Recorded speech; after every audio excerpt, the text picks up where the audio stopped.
সামিরাকে রিমান্ডে নেওয়া হোক। কেন? Why? How dare she says that? একই ঘরে ছিলাম না। আর Imon was suicidal in nature, ও তো আগেও 3 বার অ্যাটেম্প নিয়েছিল।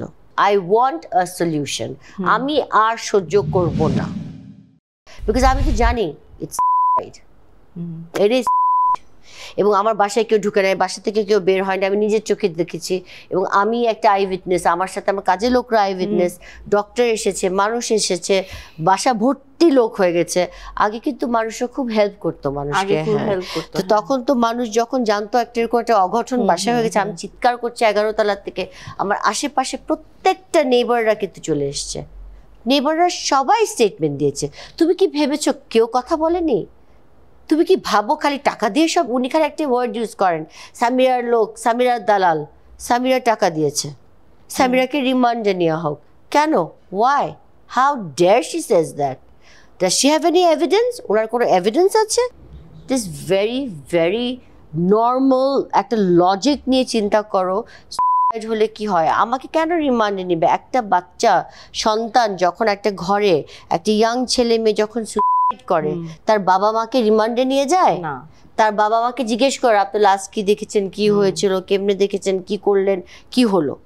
তাদেরকে কি নিয়ে যায়? ওনারা বাসা ছিল না?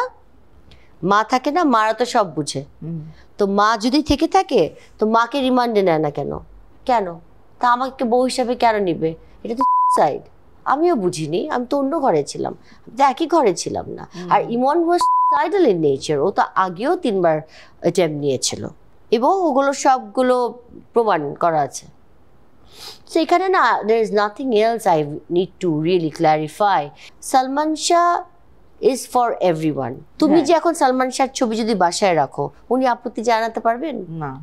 তোমার মোবাইলে যদি এখন সালমান শাহ থাকে, আমি আপত্তি জানাতে পারবো? আমি তো ওয়াইফ ছিলাম, হ্যাঁ, তাও আমি জানাতে পারবো না। যে আমার তো হিংসাও হবে না, আমার ভালো লাগবে যে আচ্ছা তুমি ফ্যান, আচ্ছা আমারও আছে মোবাইলে।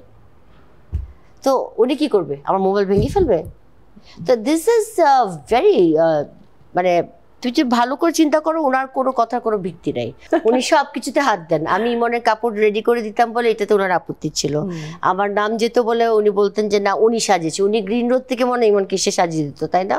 তো আজকের এপিসোডটা আমি মনে হয় যে লাইক আমাদের যারা দর্শক বা যারা ভিউয়ার্স আপনাকে সবসময় দেখে, একই কোশ্চেন একই কোয়েশ্চেন একই আনসার, একই কোশ্চেন একই আনসার, যে কিভাবে পরিচয়, কিভাবে আমাদের বললাম তো আমার কোনো কিছু ভালো নাই, আমার কোনো কিছু খারাপ, যে যা বলে না যে যাকে ভালো লাগে না তার সবকিছুই খারাপ লাগে।